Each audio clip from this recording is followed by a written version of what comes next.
Gandia no para i avui estem així celebrant aquesta boníssima notícia de la concessió d'este nou ARRUR ara per a Beniopo i la plaça el·líptica, perquè com molt bé ha assenyalat l'alcaldessa, tots els ciutadans de Gandia són iguals, tenen els mateixos drets i des del govern dels Serpis se'ls tracta d'igual manera. Ara actuem en Beniopo el·líptica, hem actuat al Raval, actuarem en la platja, estem actuant en la platja, tots en el Grau, tots els barris són igual d'importants perquè totes les persones són igual d'importants per a aquest govern.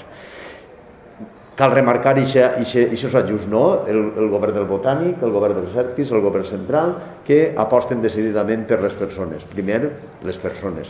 I tenen este ARRUR té aquestes dues repercussions. Per un costat, aquesta rehabilitació d'habitatges que, com molt bé ha dit Salvador, té a veure amb el nou paradigma, la nova manera d'entendre les intervencions urbanístiques i sobre el territori. I ja en tenim moltes, no? Intervencions sobre allò construït. No eixamplant, sinó sobre allò construït. En el camp dels habitatges, perquè a més, contribueixen a l'eficiència energètica i és una manera de lluitar contra el canvi climàtic importantíssima des de la sostenibilitat. I per altra banda, a nivell de l'actuació que es fa a Beniopo, jo crec que és una actuació demandada pel veïnat de Beniopo des de fa anys.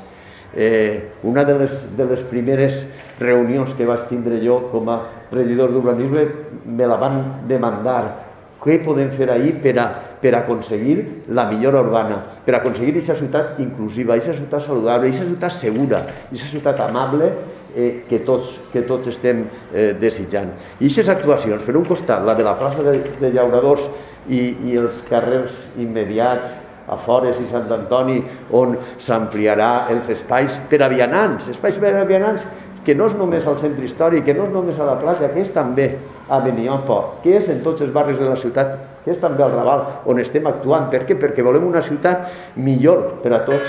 I l'entorn urbà, en aquesta pandèmia, ens ha mostrat aquesta necessitat d'eixos entorns amables, segurs, aquests entorns en què la interacció siga més inclusiva, siga més segura, i això al costat d'aixes cases amb més comoditats per a tots. I per això aquesta actuació és molt important. I és molt important també una altra, que és la que connecta o actua sobre el carrer Muntanya, perquè es crea un accés per l'oest de la ciutat del carrer Muntanya i que enllaça en el camí de la Banyosa, que serà una de les entrades al nostre castell de Bairén, i que contribuirà a aquesta seguretat, a aquesta tranquil·litat que el veïnat de Beniopo reclama amb justícia. I és una actuació urbanística que ens demostra com les actuacions sobre el territori poden influir en la qualitat de la millora de vida de les persones en el seu dia a dia. I també amb una connexió que es farà amb el dipòsit d'aigües potables, en aquesta actuació, que també serà important. Quant a intervencions de regeneració urbana, n'hi ha 612.000 euros, que és fins i tot més del que havien demanat, però ens ho gastarem bé perquè fa molta falta. Per tant,